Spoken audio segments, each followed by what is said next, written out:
Nintendo recently announced in their Switch 2 Direct that both The Legend of Zelda Breath of the Wild and Tears of the Kingdom are getting enhanced versions for the Nintendo Switch 2. Let's break down everything we currently know about both of these enhanced editions, such as how they look, how they perform, and if the new content justifies paying for this upgrade. Firstly, I'm going to explain how you can obtain this upgrade for both games. One way to buy the Nintendo Switch 2 edition is on websites such as Amazon or the Nintendo Store for a steep price of £65 in the UK and $70 in the US. However, be aware that the Nintendo Switch 2 version of Breath of the Wild does not come with the DLC. This means that you'll have to buy it separately. Another way to obtain this upgrade requires you to already own Breath of the Wild or Tears of the Kingdom. This allows you to purchase an upgrade from the eShop for the specific game that you own, rather than having to pay for the game all over again. Luckily for us Nintendo Switch 1 players, our save data can be transferred to these new versions. The final way to get this upgrade also requires you to own Breath of the Wild or Tears of the Kingdom, as well as the Nintendo Switch Online Expansion Pass. Owning one of these games, as well as the Expansion Pass, gives you the upgrade for free at no additional cost, unless you want to buy the DLC for Breath of the Wild. The Switch 2 editions of both Breath of the Wild and Tears of the Kingdom are given a giant boost in graphics quality, as seen in a side-by-side comparison provided by Nintendo. The Switch 1 edition of Breath of the Wild has quite a lot of blur, as well as being quite foggy in the background, whilst the Switch 2 edition has next to no blur on anything, as well as very little fog in the background. A prime example of the jump in graphics quality can be seen within the gameplay of Tears of the Kingdom. As you can see, almost every detail looks 10 times sharper, from the objects in the distance, to the shadows, and the water being insanely clear when compared to its Switch 1 counterpart. I remember how stunned I was when I first saw the gameplay from Nintendo, as this jump in graphics quality is something that you would just not expect from a Nintendo console. This drastic change in graphics quality makes me feel that this is how Nintendo originally envisioned this game to look when they were creating it. As you probably noticed from the gameplay shown, the frame rate in both Breath of the Wild and Tears of the Kingdom has been enhanced from a measly 30 frames per second to an astonishing 60 frames per second. This makes the game feel so much more responsive and enjoyable to play, as everything just looks so smooth. As some of you may know, both Breath of the Wild and Tears of the Kingdom struggled in certain areas, such as when roaming around the Korok Forest, or when using the Ultra Hand as Link.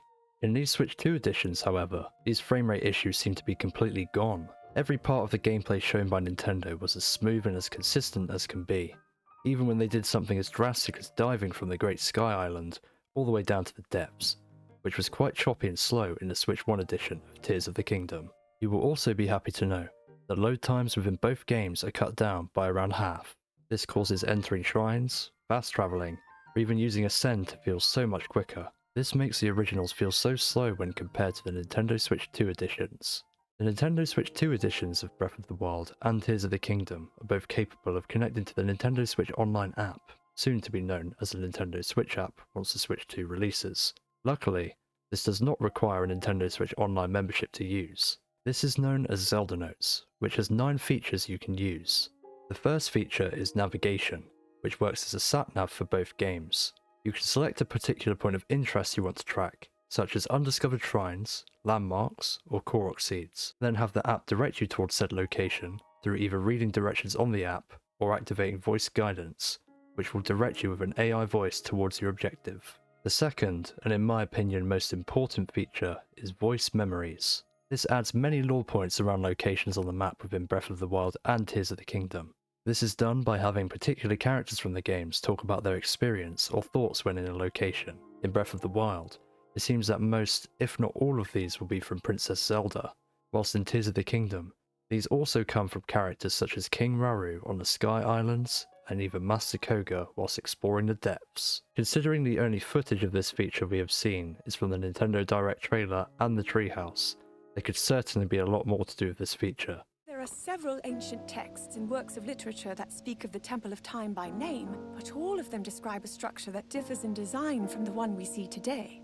Hyrule's history is long, and this discrepancy is one of the unsolved mysteries of our land. As a person heavily invested within the lore of The Legend of Zelda, it pleases me that they are revealing more stories within this world, as there are still so many unanswered questions that players have about both of these games. Autobuild Sharing is a feature that only works within Tears of the Kingdom, due to it being the only game with auto-build. This feature allows you to send your creations within the game to the app by transforming your build into a QR code, which can be scanned by other players. After you scan another player's schematic, you can press the Add Schematic button on the app, which will then send it to your game. To receive the builds in-game, you'll need to open the Autobuild menu and press the plus button.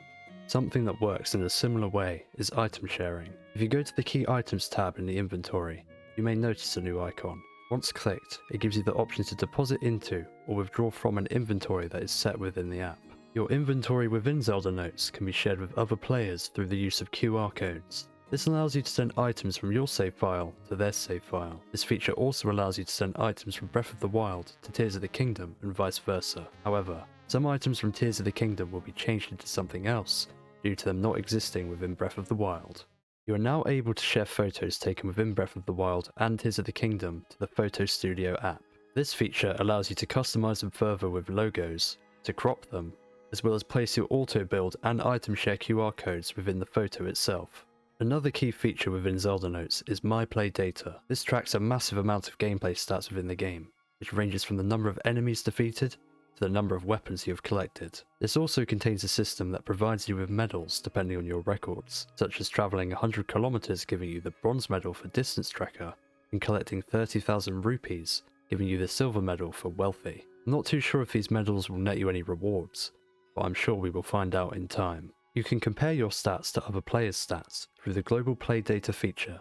This allows you to see where your records rank within the global player base, as well as being able to compare your play data with other players around the world. You can also see your gameplay trends, such as the types of food that you've been eating, as well as the types of enemies that you have recently been killing.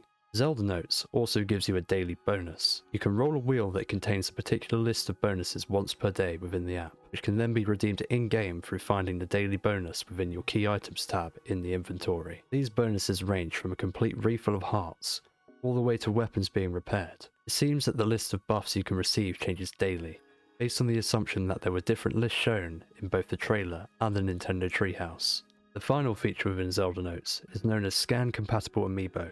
This keeps track of how many times you have scanned a certain amiibo once per day, and it nets you an additional scan on the 5th day that you have scanned the same amiibo. This about sums up everything we currently know about the Nintendo Switch 2 editions of both Breath of the Wild and Tears of the Kingdom. In all honesty, I am very excited to once again adventure through both of these games' renditions of Hyrule, as well as to experience the higher quality and performance. The part that I'm most excited for is discovering all of the extra lore put in place through the voice memories within Zelda Notes. As a person who is deeply in love with the Zelda franchise, I would say that these upgraded versions are the perfect entry point for newcomers to the franchise. However, to people who have already played and experienced both of these games, you may only want to purchase if you know you want to explore this game's version of Hyrule once again, as this is pretty much the same game, but a more enjoyable and consistent experience with no major plot changes. It is quite a shame that this upgrade is paid for those of us who already own both titles. However, I'm going to be picking them up regardless, but what do you guys think? You guys happy or upset with the content presented within these upgrades? Do you think the games are worth the price? Let me know down in the comments below. Anyway, that's all from me today, so I'll see you in the next video. Goodbye.